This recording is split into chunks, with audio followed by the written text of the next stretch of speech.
the official podcast of FCS Fans Nation, with your hosts Kyler Neal, Matthew Frazee, and Lawrence Smith.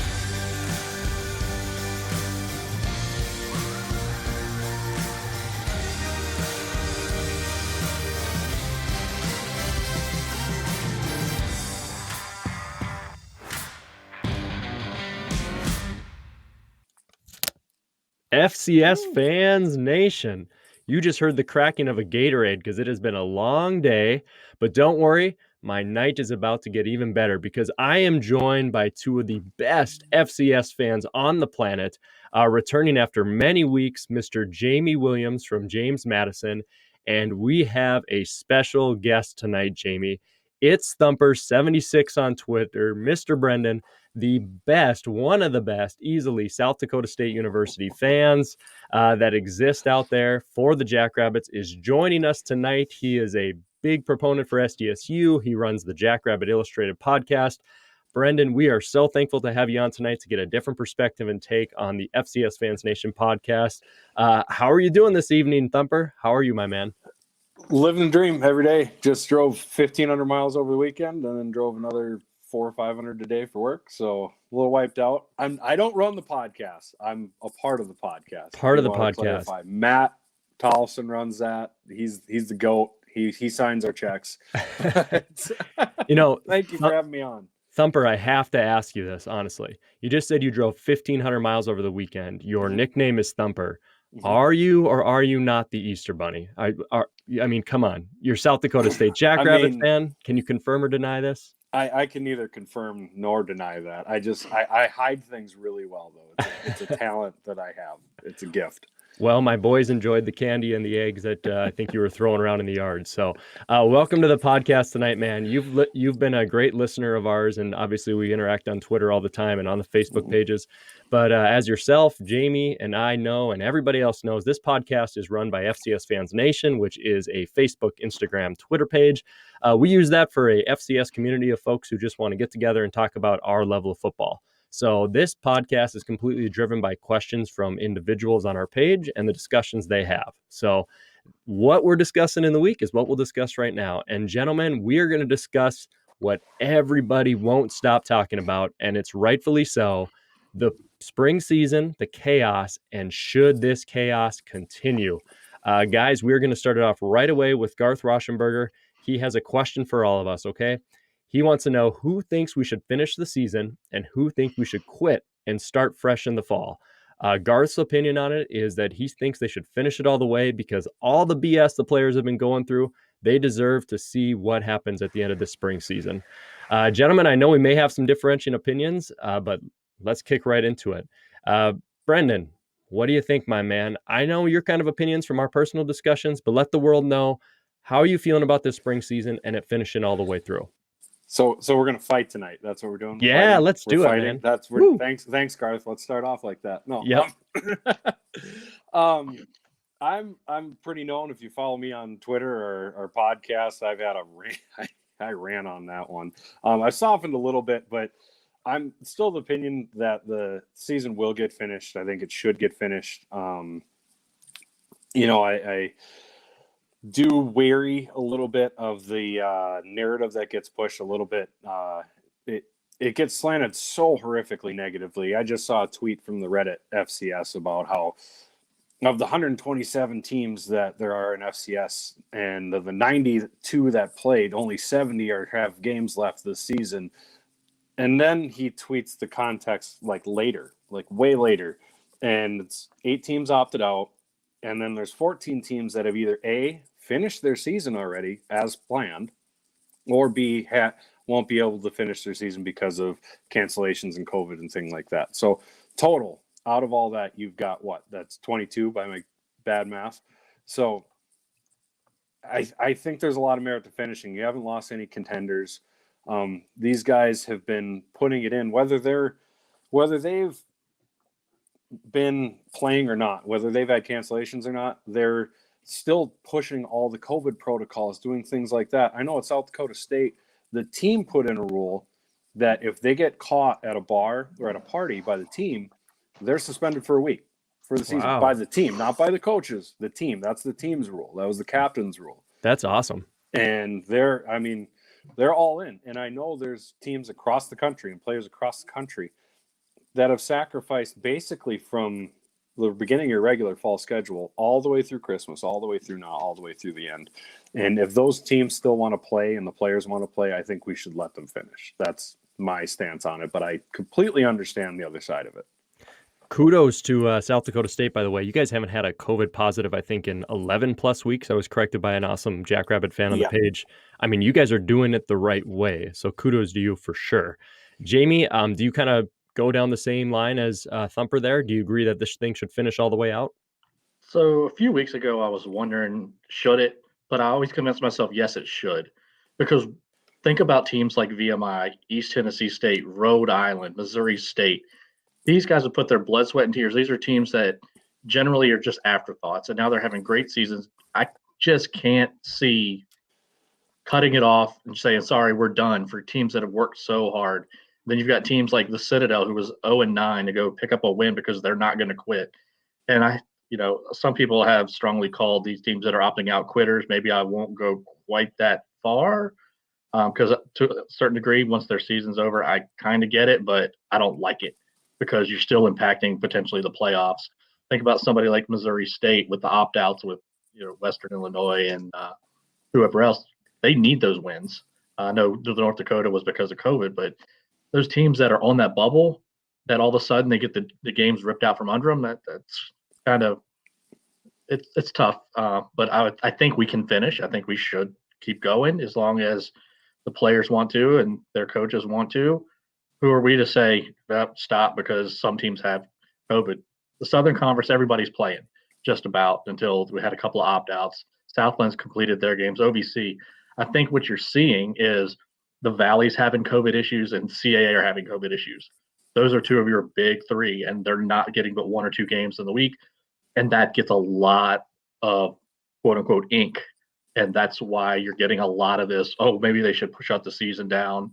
I'm not going to argue with people that have that opinion because, everybody's entitled to their opinion, and I can understand why, but I think we need to go ahead and get it finished. So let me just caveat before I even start going into what I'm going to say. The season is going to finish, kind of to answer, Garth's question. Sam Herder is the big proponent of this, and he's spot on.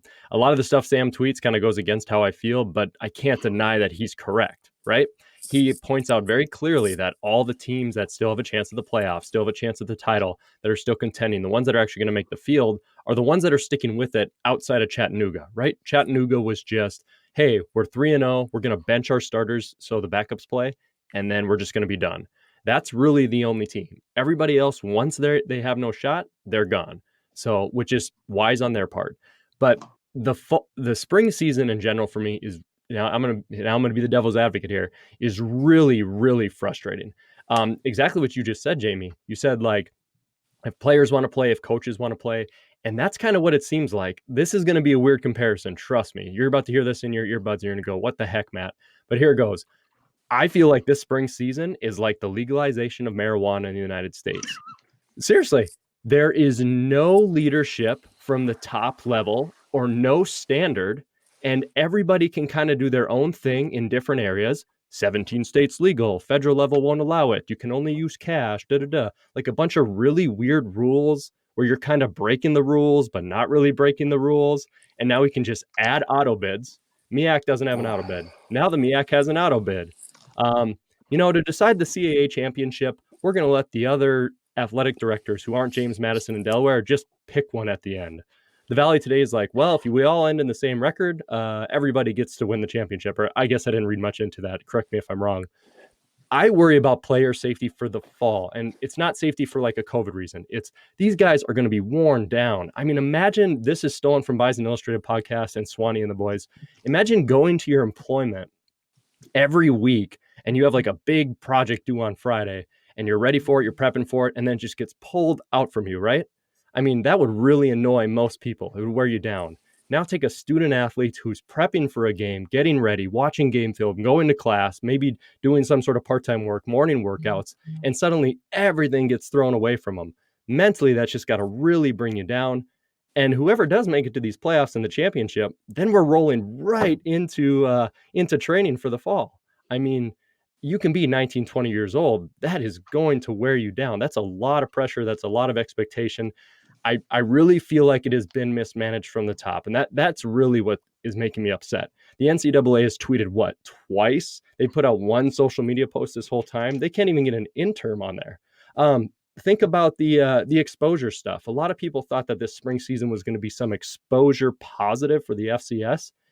And I know these TV contracts get filled years before, but it's embarrassing that we can't beat out some of these sports. Like, we can't hit ESPN2 on a basic Saturday. And now we have to tell people, yeah, I cheer for this team. They're in the FCS. Hey, in the spring, we did this. You would have caught us on ESPN Plus and you would have had to search really deep. I mean, that's kind of embarrassing, isn't it? So I hate to be the negative one that you guys all say that too. But these are the things that worry me about this spring season finishing out. But I am very aware it will finish, and I will cheer my team, the Bison, on the entire time. And there's no asterisk next to the champion. Whoever stays in, we all knew the rules from the beginning, and it is what it is. In 50 years, if South Dakota State wins the national championship, on Wikipedia, yep, it'll still exist. They're going to see national champion. I guess what is this, the 2020 spring season? There's going to be a trophy in the case, so it counts. Am I over negative for feeling these thoughts, guys? Push back at me a little bit. Is there something you can put me at ease a little bit with this? Well, at least from the player safety standpoint, I think that's probably the most important one, right? When we're talking this sort of thing, player safety is huge. And like when I think Sam Herder wrote about it, I heard him talk about it, or we had interviewed him for our podcast, and he went through and did the math, and the very, very vast majority of your teams in this spring season, because especially if you're looking at it from a Missouri Valley tilt, it seems like you're adding huge amount of games. Most are not playing or trying to play 8 games, right? And the vast percentage of your FCS teams aren't making the playoffs. So really, all you're adding is 3 or 4 teams with a big gap in it, or 3 or 4 games with a 3-month gap in it, and then a regular season. And most of those teams aren't going to play in the playoffs anyways. So they're not really playing any more games than like an NDSU would play in and has played every year for the last 10 years. So is it that much more dangerous? Will there be more wear and tear if you are the national championship? Certainly. But realistically, I don't know if it's going to, I don't think it's going to kill kids or anything, obviously, but there will be teams that have more wear and tear, but I think on the whole for FCS, it's not going to be as monstrous of a wear and tear injury thing as we fear. For sure. And tear me apart on this too. I'm totally cool with this. Do you think Bison fans are naturally more negative towards this because they lost so much, which should have been like a championship team in the fall, and they probably aren't winning a championship in the spring, and they're losing all these players, and they feel like they will go further, so it will be more negative for them in the fall. And at the same time, does the rest of the FCS powerhouses feel really happy because they're like, we got a window here? Does that skew our opinions a bit? Because I'm unbiased by them, and I push those emotions down, but they definitely start to creep up. Do you think that's a factor? Jamie, do you think that matters? I think some Bison fans are kind of playing it off so that if they lose, they can be like, oh, it didn't matter anyway. But I have a screenshot that I will not say that, and I've got it saved. So I already said it. Yeah, I mean, look at my conference of CAA. It goes exactly what you said. There's no leadership. All schools do what you want. So, Richmond and William and Mary, we had canceled home games because we had COVID. And then this week, we don't play Richmond. We don't play Elon. But there's an open date for rescheduled games. So we asked Villanova because Albany backed out. I can kind of see Ferrante saying, we're not going to play. It's not part of our division. But then Russ Huseman of Richmond, the crappy Spiders who suck, says, this is probably going to be our last game. And I know what he's trying to do. He thinks, we're going to beat William and Mary. I'm going to root really hard for Villanova to beat Delaware because they do every single year except for like 2 in the last 20. And then Richmond's going to try to back into the auto bid because they're scared to go to Harrisonburg or even have us come to Harrisonburg South, which is Richmond, and beat their team because that's what would happen. He thinks he's going to back in the auto bid. And I haven't heard a peep from Commissioner D'Antonio. Well, why not? And I don't know. And it's frustrating because my team wants to play. They're looking for games because they want to play. They want to prove that they're better than this 4-0 that you've seen. And Richmond can't be bothered with their sweater vest and their nose in the air. Richmond sucks. Richmond sucks. Kelsey, Richmond sucks. It is 8:54 p.m. and Richmond sucks. And if you're new to our podcast or page, we've never received a Richmond fan ever. I think all 9,000 of us believe that they think they're better than us. So they don't have the internet. They're all 68 years old. They've come up in their golf carts with the cops driving them so that they don't have to walk. So we accept the Richmond hate on the pod. That's right. Tom Yeager wouldn't let this happen. That's for sure. No way. And I think to kind of wrap this question up, guys, we could go on. This could be the whole hour conversation for sure. But for the most part, that is the most frustrating thing.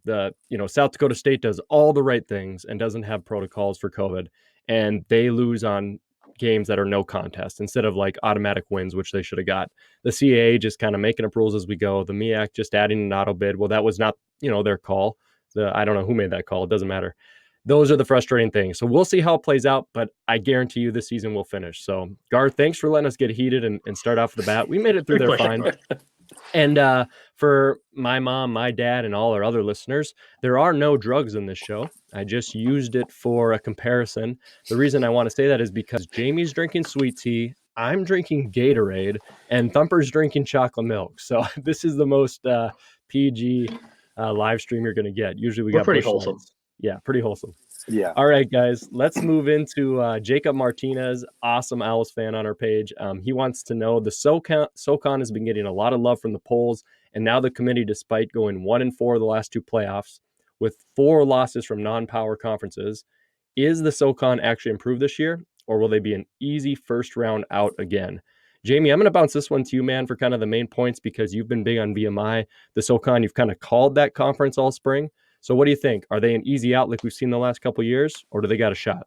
See, I think the answer to both of Jacob's questions are yes. Is the SoCon improved? Yes. Will they be an easy first round out? Yes. And what I see with the SoCon is it's not the SoCon improving as a whole. Everybody's going to the middle. So VMI, Mercer, East Tennessee State are a little bit better. Samford's still that team in the middle. You got Wofford. You've got Furman, who are usually your top 2 fighting it out. They've completely regressed. Everybody's come to the middle. The Citadel, I thought in the fall they could have been a playoff team. They were garbage. They did get a win. Western Carolina's always been pretty bad, but they picked up a win. So I think it's everybody kind of coming to the middle. So it's not so much getting better as it's becoming a more competitive conference. And it looks like our champion is going to be either VMI or East Tennessee State. But I do see both of them making the playoffs, because I do think East Tennessee State beats Mercer. And I think VMI beats the Citadel, which is going to give VMI by half a game their auto bid. But how do you leave East Tennessee State out with 1 loss and having beat the conference champion because they lost 2 games and VMI only lost 1? So that's my kind of feel on the Southern Conference. I think VMI goes to JMU in round 1 or Richmond. If they go to Richmond, they're good. VMI will smoke them. If they go to Harrisonburg, they don't have a shot.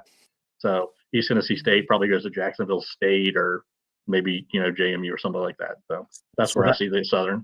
Yeah, man, that would you've had the SoCon pegged all spring, so I'm not going to go against you. But honestly, I feel like that is the answer to Jacob's question, is matchup dependent. And if the SoCon ends up getting sent up to Harrisburg, you're going to be in a lot of trouble. If you get sent to, who knows, maybe this is a bad comp. I'm not good with bracketology like some of the folks on our page. But, if you play the NEC champ or something like that, now we have a different story, and maybe you're heading to that second round. So it's all going to be matchup dependent on how that plays out. Thumper, let me ask you, man, if VMI or ETSU ends up going to South Dakota State, geographically, it's not going to happen. But if they show up to South Dakota State in round 1, would you worry about that matchup, or would you think, all right, this will be an easy one? What do you think? I would, well, I'm a Jackrabbit fan, so you never feel really good going into a game just because we just have these games where you sit, you're like, we're going to win by like 1 billion, and then you walk in and then you leave angry. So, like turning the ball over 10 times, right? Yeah, that one. Yeah. That one. I really want that matchup. Speaking of which, I would love that one. I really want that one. But on the topic at hand, I would feel pretty good about it because, it's like Jamie said, the SoCon is very competitive. It's fun to watch. The games are close, but it's a bucket of meh, So I would feel good about it if they're coming into South Dakota State. Say if they went, like VMI went to play Kennesaw State. Now that's a different story. I could see that, especially with those teams being familiar with triple option a lot in that conference. That's a different story. That could be a really fun game. I could see VMI taking those guys out, but I don't. And that's not a knock on Kennesaw either. That's a really good. Yeah, that's a real Thumper. Great point, man. I mean, the triple option, being used to that sort of style of play, would really benefit them for sure. Solid. Yeah, so we'll have to see how the SoCon performs. Jamie, I'll push back on you a little bit. We don't got time to get into it. I think it's going to be one. I think they're going to get their auto bid, and that'll be it. But we got a question further down the line here to kind of figure out those at-larges. So, all right, guys, this is our big question here for what will be the game of the week, and we'll make our predictions here at the end of the podcast. Robert Farguson and Jeremiah Rash, awesome Southern Illinois and Jacksonville State fans, stay cocky. They want the thoughts on the Jacksonville State and Murray game. And if Murray loses, are they still a playoff team? If JSU loses, are they a playoff team? And Robert Bob wants to know who's going to end up winning that matchup.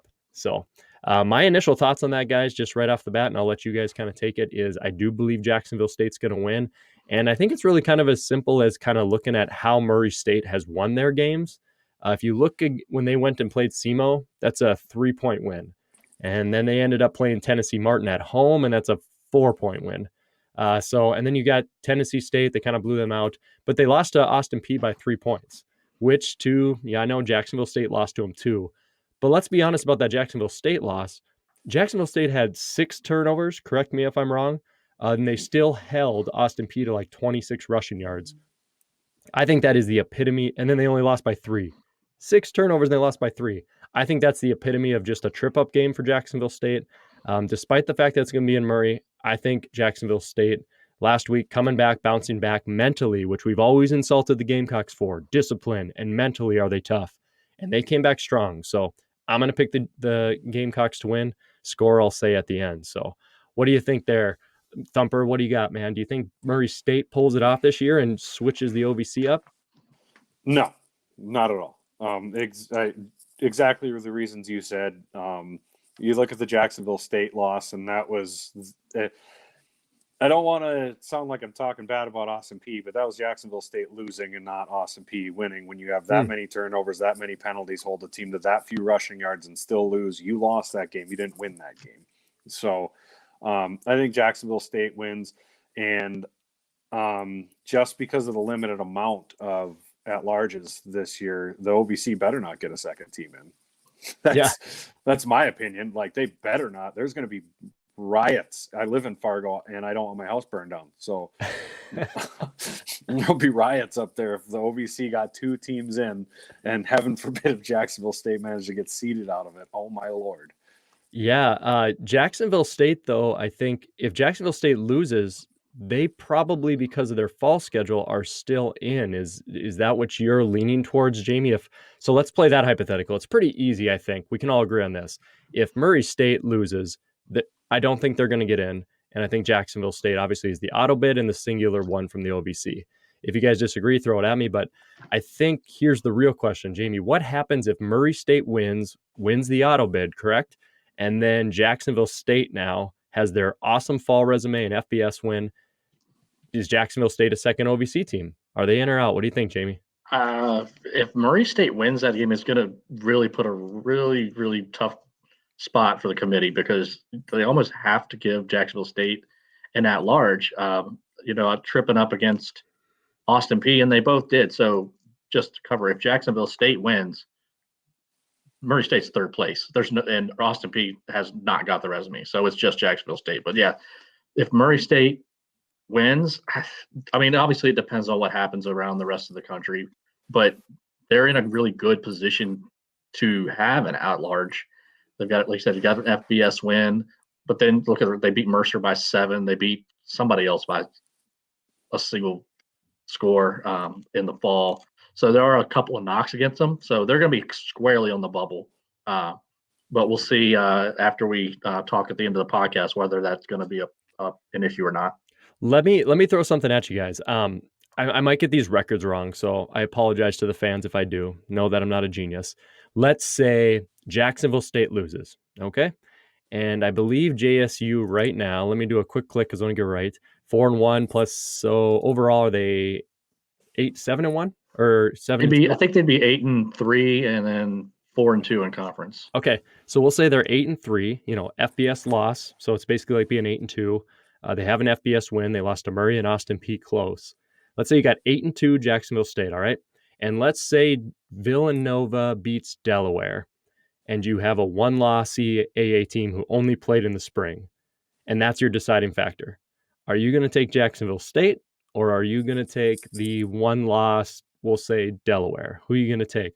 I'm taking Jacksonville State because you have to count the fall, right? Since the rules are... Jacksonville State would get in over Villanova or Delaware, I believe. Do you think so? Yeah. Thumper, I saw the head shake, Thumper. Villanova's losses to Rhode Island, and I know Rhode Island has a couple of wins, but they're both in overtime, and the Albany win looks not very good now, plus Albany opted out. So the rules are made up in the spring, though, man. That's true. And anything can happen, I suppose. But I think compared resume, the committee, I think they would put Jacksonville State in over Villanova because I think that would be a third CAA team at that point. What do you think, Thumper? Would you take the CAA? I saw the head shake. What do you think? I don't think there's a wrong answer. I mean, that's the thing. There's no wrong answer for the committee this year because nothing. There's no right or wrong answer. They're just gonna have to go with their gut. So, what do you think? Well, the thing that kills me is you listen to Jamie talk. He's right. I think he's 100% right. It's just gonna drive me nuts. I have such a hard time getting over like 2 losses in the OVC and then getting one of the 5 at-large bids. Mm-hmm. So, because that scenario is not going to be just Villanova in that scenario. You're going to either have a 2-loss SDSU or a 2-loss NDSU, also for an at-large spot, plus UND getting an at-large and SDSU or NDSU in the at-large conversation with probably automatically getting it. So now you've got NDSU or SDSU hanging out there. You've got that 1-loss Villanova team. You've got a couple Big Sky teams hanging out there, like in Eastern Washington, things like that. And then you're going to put Jacksonville State in with 2 losses in the OVC over all those teams. I mean, I get the logic. I get it. And Jamie's right. They're going to have that fall resume, and it's going to drive me nuts. But God, I hate that. I hope they win this weekend. I really do. Just to make it easy, we're gonna have the next week's episode is gonna bring a lot more chaos as we're getting into that final week. So I'm excited for it. Great question. We kind of got off the rails, but I think that opened up some good discussion, guys. Good stuff. We'll pick that game at the end of the podcast. So this is another one, guys. Man, let's keep it rolling. These questions are great. Brandon Owens, Jacksonville State fan. Brandon, the Cocky Nation podcast. He was gonna join us tonight as well, but he got hung up. So we did have some OVC non-Power 3, if you will, representation, but Brandon couldn't make it tonight. We'll catch him on another week. But he wants to know, does Weber deserve a seed after barely beating 2 bad teams? I love this question because I think Twitter and Facebook were all over it. So Weber State is undefeated. Everybody is predicting them to finish undefeated in the Big Sky, get the Big Sky auto bid. Who thinks Weber State, though, deserves a seed? Thumper, what do you think, man? If Weber's undefeated, let's say South Dakota State has 1 loss, Sam Houston's undefeated, James Madison's undefeated, Eastern Washington 5-1. I don't know. What do you think? Is that a seeded team? Should they be necessarily? I don't know. Will they be? I think they probably will be. I don't know if they'll necessarily deserve it after scraping by. I mean, in the end, a win's a win. But at the same token, this year's such a beauty contest because you don't have any out-of-conference interaction going on to get a level of or a gauge of what level all these conferences are at. So it's such a beauty contest. They might because they started ranked so high and all of that fun stuff, but I would have them probably in the 5-6 spot over instead of the top 4 personally. So you're kind of right on that same trajectory of the committee. We saw the committee kind of show their hand. This was really interesting. Committee, weird. they put them at number 6, and I forgot about UND as well. UND was 5 on that ranking when I said NDSU, all that. They kind of showed their hand of, we have a lot of faith in James Madison despite their 4-0 resume, and we do not have faith in Weber State. When James Madison wins are better for sure, and they do have the benefit of the doubt for sure, but the committee showed their hand on that. They're like, here's the 1 seed, you guys got it, boom. Weber, you've done really well, you're really high in the polls, number 6. I mean, it was crazy how they showed their hand on that. Jamie, do you think they're a top 2 seed? I personally don't. I think Eastern Washington is the best team in the Big Sky right now because their defense is improving. They got the best quarterback. The offense is kicking up. I think Eastern wins this weekend, finishes 5-1, and I tweeted this out. They go as far as Weber, and they either exit in the same round or they go further than Weber State. That's my prediction. So, Jamie, Weber, top 4 seed, what do you think? I personally say no, but of course it depends how things play out the rest of these next 2 weeks. Well, I think you hit on it. One, Eastern Washington, this is the best team in the Big Sky. If you look back at the committee's initial rankings, Weber State was, I believe, 6. And I think that part of that reaction is coming off of that crazy Hail Mary win where, I mean, I went to take a shower after Northern Arizona scored with 17 seconds left. Because I'm like, oh, wow, Weber lost. Wow, cool. But think about what has the committee shown and what's in front of them. So what's in front of them is James Madison, and unfortunately, I don't think anybody's going to step up to play us. So we're 4-0. I don't think they're going to kick us out of the seed. The winner of the marker next week is getting a seed. Yep.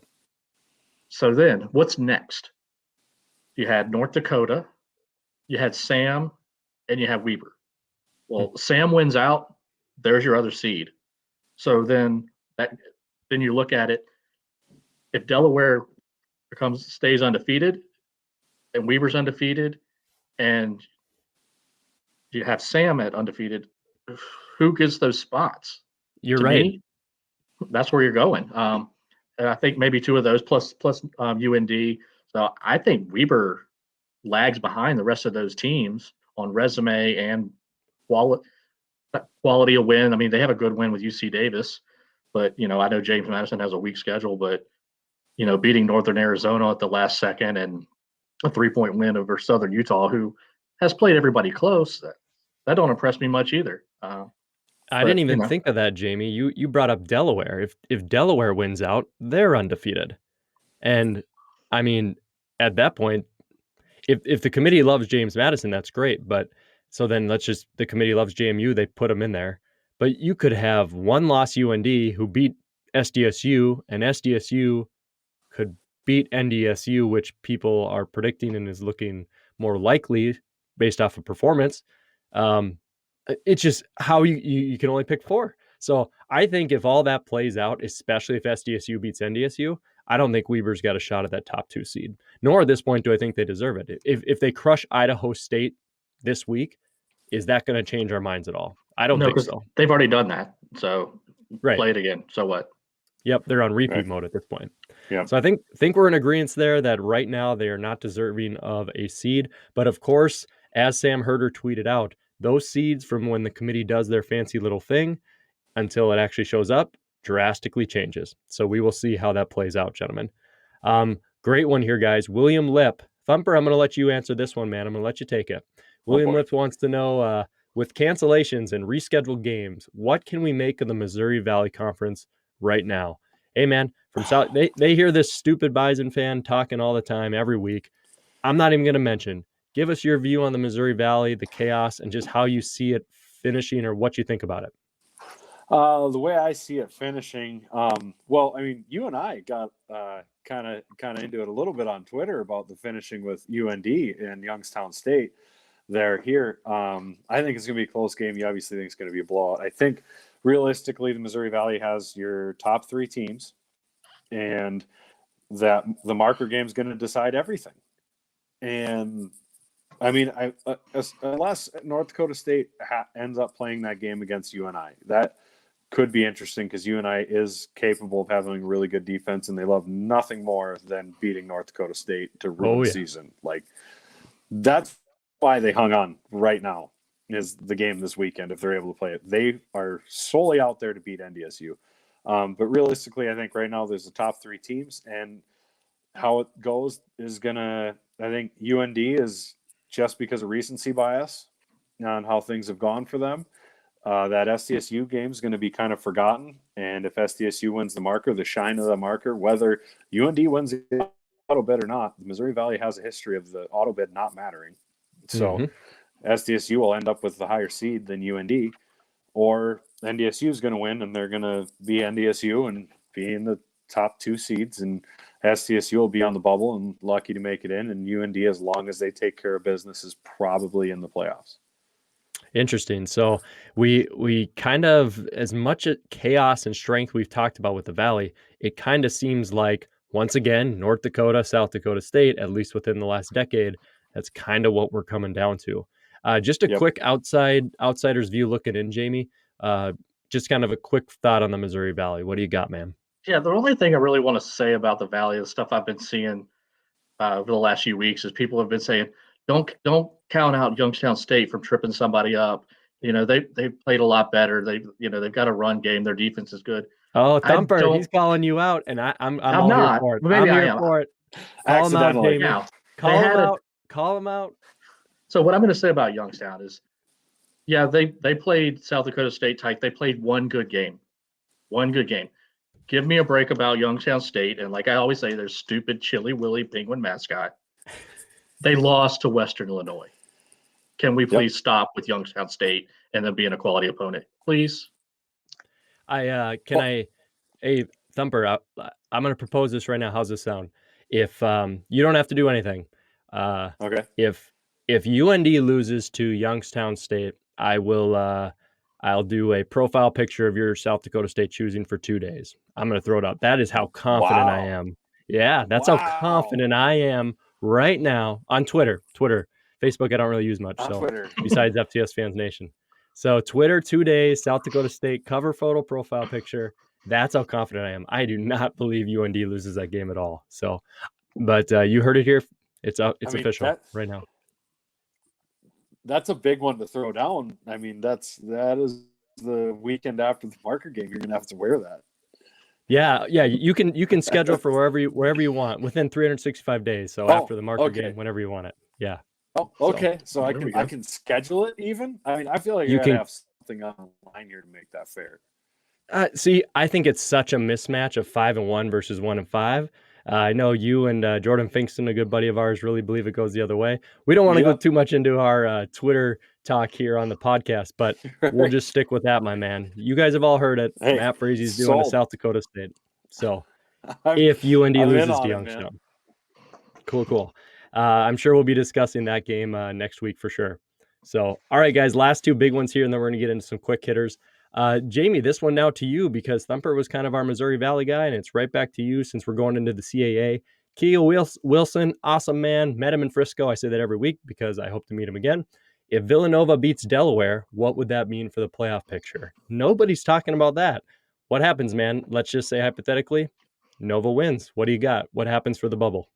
Like Brandon Owens has been saying at the beginning of the season, chaos is what happens. Because if Villanova beats Delaware, that's another 1-loss team. So Delaware, Rhode Island potentially, and Villanova at 1 loss. Then you look in the South, the Frady Cat Richmond at 4-0 probably get the auto bid. James Madison at 4-0, but only 2 CAA games, so they can't even qualify for the auto bid. So at that point, Richmond gets in. James Madison's going to get in. And then Villanova would probably get in.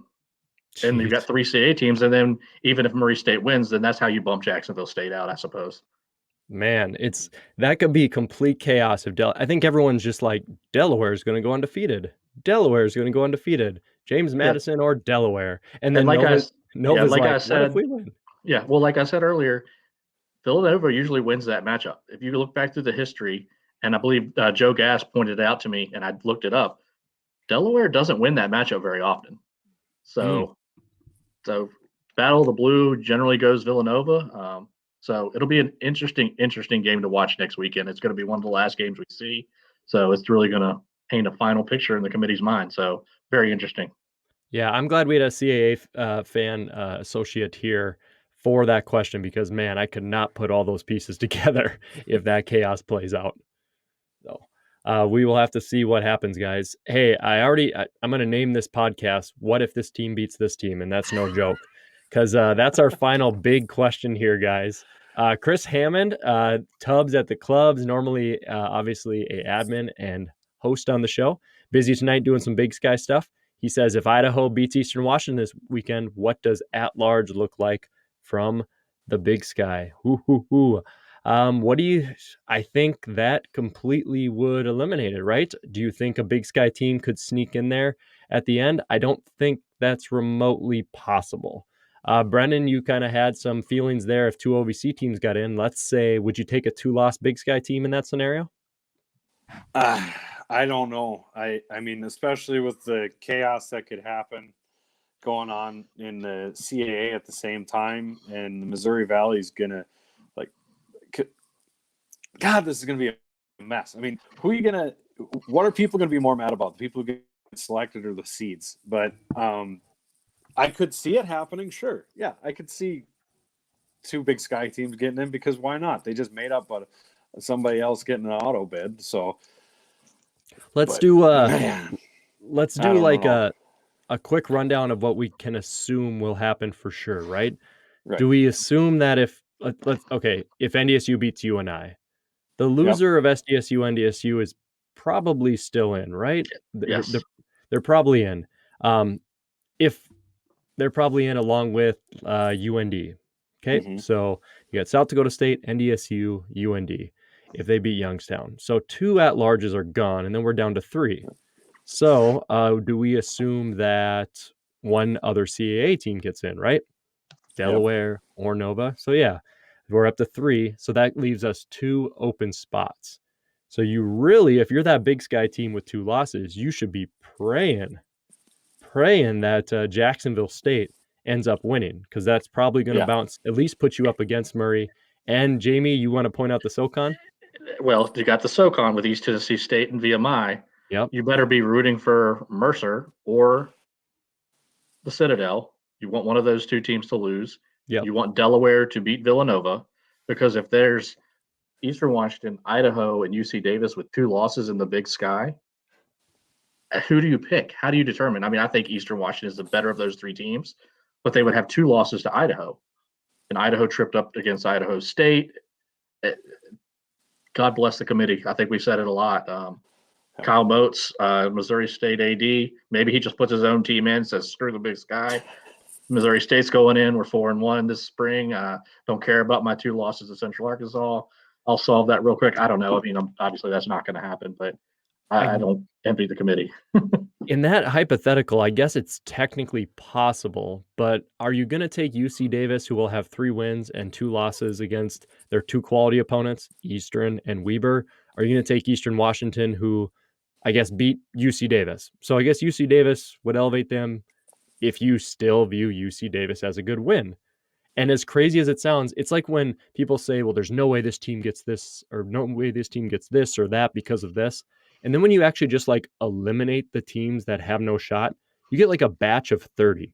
Like you get 30 and you can kind of realistically see, it's possible for them to make this call. The committee could do it. We've seen them in the past. I think the committee does a good job. I think they're unfairly judged. But we've seen them in the past just like throw an NAU in there where you're like, what the heck? So why couldn't they do it in the spring where rules don't matter and the points are made up to quote, whose line is it anyways? So we'll have to see what plays out, Chris. I think all of us here mostly believe Eastern Washington wins that game. I know you are an Idaho fan, but I think Eastern's playing better ball, especially at home. So, all right, guys, we got about 10 minutes here for some quick hit questions. So we'll run through them fast. Those were all our main topics for the evening. Brandon Anderson coming at us, guys. Does all the chaos and all the good teams that are going to be left out of the bracket justify the normal 24-team bracket? So, oh, no. Okay. Well, I said one person at a time. But Jamie, is this quick hitter? Yeah, we'll quick hit me. Jamie, what's your quick hit of why you say no? No, give me 16 to 20 teams, 24, no way. It is so hard to find those last 2 or 3 teams in 24 that are quality teams. A couple of years ago, a terrible Delaware team got in. Like at Stony Brook, we had 6 CAA teams. We had a terrible year. I just 24. I mean, I get it. I would like it if we had 24 quality teams, but we don't. Thumper, what do you think, man? You shook your head. Yes. What do you got, buddy? Here's the thing. Look at it right now. You've got all these teams. I mean, it's a weird year this year, but with a 24 team bracket, you make sure you get all the good teams in at larges, because most of your mismatch and bad teams, let's be honest, are conference champions out of the NEC, Pioneer, etc. on most years. So the 24 team bracket gives you the extra at larges to get in those at larges that are actual serious contenders in there. Gotcha. I like it both, guys. I could go on and on about that, but I'm going to let you guys handle it. FCS Fans Nation, let us know in the comments below what you think. Chris Matthews, guys. Jamie, I'm going to toss this one to you because I heard you make a comment about the Govs earlier on. He says, is there any scenario where the Govs have a chance at an at-large? 2 wins against top 10 teams 2 weeks in a row, with one of those on the road, and 4-2 in the spring season. Any chance they get in there, Jamie? No, but I don't think so. But I'm going to liken them to Missouri State, really picking up some momentum for the fall, this coming fall. Austin Peay got off to a bad start. Now, I will give them a little bit of a break. They're on their 3rd head coach in about 2.5 years. Will Healy went to Charlotte. Mark Hudspeth came in and continued that. I don't know what happened with Coach Hudspeth, but he's not there. Got their 3rd coach. They started off slow. They've started to improve. So I think they were building momentum for the fall, but like Missouri State for the spring, there's no path, unfortunately, for them. But I do want a black Austin Peay hat with that Governor's logo, or red. Perfect looking hat. Perfect logo.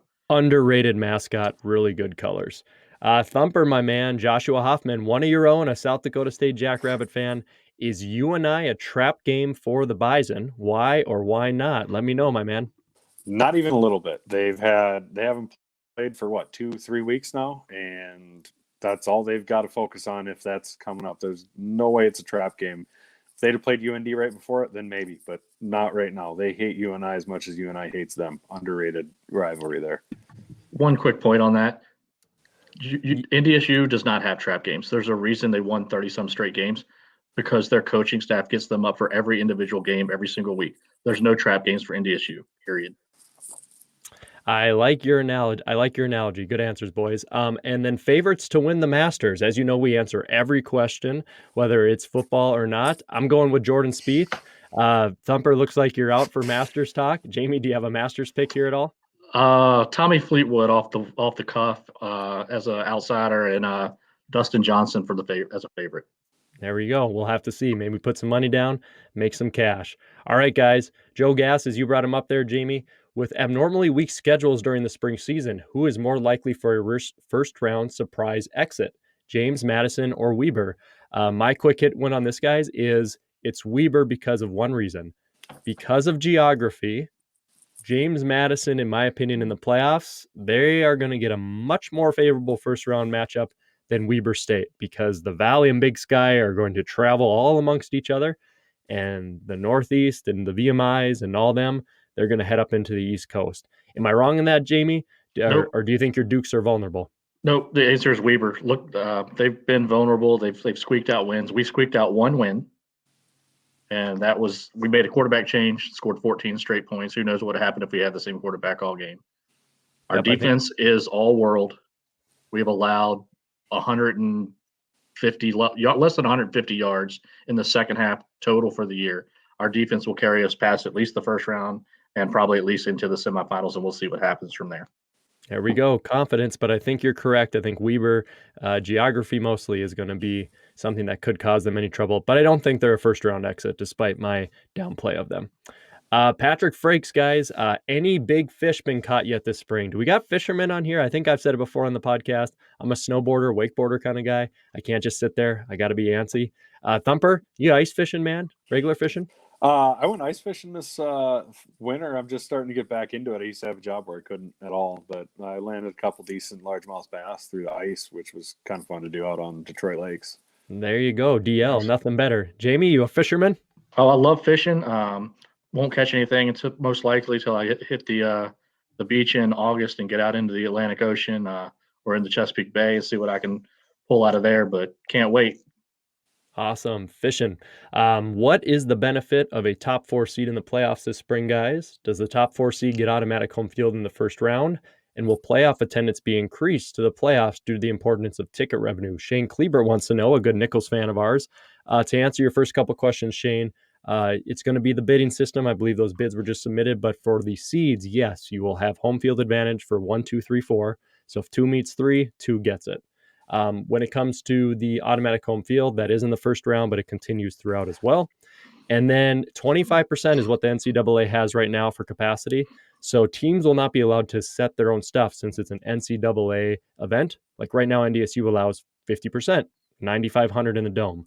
That will be knocked down to 4,250 for 25% in the playoffs. And that could increase with vaccinations and other things, but unfortunately, it looks like COVID's probably going to bite us in the butt there. So last little spot here, guys. This is awesome. Ben Schlager put these up. Kyler has been pretty busy, so he hasn't been able to do his buy or sell postings on our page. He usually does those weekly. So we're going to do some quick hit buy or sells here at the end, and we'll just see what you guys think on Ben's question. So number 1, staying on Weber. Weber deserves to stay in the top 3 for the FCS stats voters, right where they've put them mostly the entire season. Does Weber deserve to stay there? Buy or sell, Jamie? Buy. I got a bit 2. I can't sell my own ranking there, so I got to buy it. They're at 2. Got to buy. Thumper, what do you think? Buy or sell? Weber still top 3 in the rankings. Yeah, I'll buy it for now. I think with the chaos, you could totally buy it. Missouri Valley is the toughest conference so far in the spring season. I'm going to sell because we're able to play everybody. So it's kind of unfair, right? Like we don't get to see everybody play everybody. You could just make that assumption, but I'm going to sell for that reason. Either you guys willing to buy Missouri Valley, toughest one right now? I'll buy it, and I'm biased, I'll be honest, but I'll buy it because you've actually seen those teams play the top teams play the top teams all the way. I like it. I buy it. You buy it? Good. Yeah. All right, so Missouri Valley, there you go, 2 out of 1. Villanova and Delaware are overrated since they avoid James Madison. Sell, man. I'm selling that 100%. If this was 2017 and 2019 and the eye test just did not lie, sure, maybe throw it in there.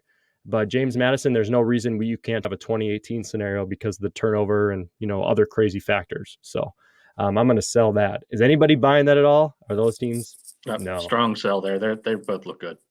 Good. Last 2 here, guys. Kennesaw is going to beat Monmouth to go 5-0, but won't perform well in the playoffs. What do you think, Jamie? Do you think Kennesaw has a poor playoff performance? I'm going to sell the first part. Monmouth wins the game. Ooh, Thumper. So Thumper, if Kennesaw wins, man, you think they do poor in the playoffs, or you think they kind of make it pretty far? Am I allowed to wishy-wash on this? No. Probably no, not. You got to buy or sell, man. The bull market, stock market here. All right. It's that they're going to have a weak showing in the playoffs. Yep. I'll sell it. I think they'll get a decent regional matchup and get a win or 2 and then get knocked off when they play someone with a stout defense. Yeah, I have to sell as well because Kennesaw lost to South Dakota State at home when their quarterback went down, but it wasn't a blowout. They won last year against Wofford, and then they lost close after that. It's not like Kennesaw has earned any sort of reputation to where, like we make jokes about Sam Houston and Jacksonville State getting kind of blown out or overrated. Kennesaw, it's not like they've just been seeded every year, and when they're not seeded, they actually win their first round game. So I'm going to sell that. Even if they don't make it far, it's not like they're showing up poorly coached and not ready to play. So last one, guys, spring tailgating weather for those who can, or backyard tailgate in the spring is better than the fall season to tailgate. Boy, that one's written a little interesting. I think we're basically asking, is a spring season tailgate better or is a fall season tailgate better? What do you think, man? Thumper, what do you got? You down there in South Dakota. Would you rather be tailgating right now if you could, or is the fall just too tough to beat? We don't tailgate, but we do book club. It's a Bible study. Okay. So glass of wine. Yeah, we do communion. God, that's tough. The weather is nicer from an objective point of view. I grew up in Wisconsin and a Packers fan, so I love the freezing cold and ice for my tailgates and the heaters and all that rolling. So personally, give me the fall. Give you the fall. Yeah, September, October really is nice. Jamie, what do you got, man? You're out there on the East Coast. Do you want a spring tailgate or you want the fall? I like the fall tailgate for football, but I'm a big NASCAR fan. So here at Richmond, we have a race in May and we have a race in September. And for years, they were both night races. And honestly, you can't beat the tailgating for either one. I love it. NASCAR tailgates are so much fun. Football tailgates are great. Yeah, I mean, right down the middle. I love them both. Let's go tailgate somebody. Awesome. Hey guys, hopefully we'll be able to do some tailgating sooner than later. Probably not in the spring, but hopefully in the fall we'll be sharing some beers. Gentlemen, that covers all the questions. We did miss a few here. We had a Hall Jones, Patrick Frakes had a few more, and Dustin Helton. We'll make sure to hook you guys up next week because we're just out of time this week. Let's finish with our game of the week. Jacksonville State, Murray State, ranked in the stats. Number 10, Jacksonville State. Number 17, Murray. Game is at Murray State here this Saturday. I'm going to go with Jacksonville State to win that game. I'm going to say 34-23. So a victory for the Gamecocks taking the OVC. Jamie, what do you got for the game of the week, my man? Yeah, not a whole lot of drama here with the picks. I think Jacksonville State is clearly the better team. They're definitely going to stop the run. They proved they can do that all year. Keep the turnovers down 2 or fewer. Keep the penalties under 10. I think they go out, they win, and easily 41-20. We're expecting some points. How do you see it there, Thumper? Game of the week. Give me the Jacksonville State 35-17. They're just a more complete team. We're taking Cocky Nation to win the game of the week. Lots of other good matchups that can determine a lot of things this weekend, so make sure you're watching FCS football. Ladies and gentlemen, you've been listening to the FCS Fans Nation podcast, joined by almost always now, and we're hoping to keep him going, Jamie Williams, and our guest host, golf clap because we got the Masters coming up, at It's Thumper 76 on Twitter. Make sure you give Brendan a follow. He's an awesome follow just for basic life and funny tweets and good stuff. He's a fun one to talk about FCS football, and it's great to keep up with the Jackrabbits through his account. Also, I guess I should go follow him. Yeah, you better now, Jamie. And make sure you guys subscribe to the Jackrabbit Illustrated Podcast as well. I'm going to put links to Brendan's Twitter, their podcast, everything in the comments for this YouTube video if you're watching here on YouTube. But you can find that stuff just by searching them as well. I'll let you have the floor here for the last minute there, Thumper. Any kind of final thoughts as we move into this final weekend, second to final weekend of the spring season? First off, thanks for having me on here. Listen to you guys every week. It's the best. Hell yeah, man. It's really cool to be on here. Hopefully Joshua Hoffman's not sad that he's not on here. I know he's been trying for a while. I'm getting Josh. Josh is one of my first I'm putting up on my personal pod that's coming up soon. So yeah, right Josh, don't worry, man. I got you, buddy. Right on. But no, hopefully the playoffs, everything comes together by the playoffs, and we look back on this in a year and everything goes well. Really hope the marker game goes off. You and I can catch some beers and have a good time.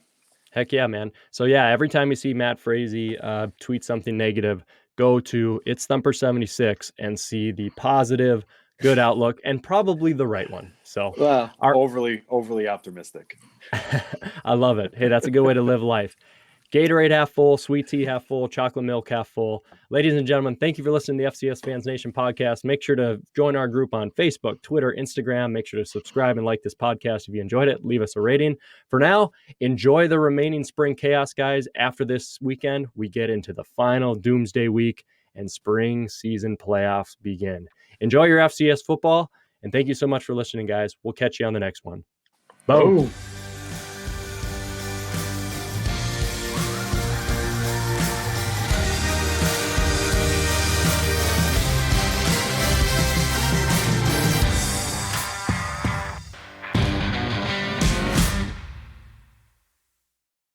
A rabbit, a bison, and an old English bulldog to hang out and do a podcast. That's right.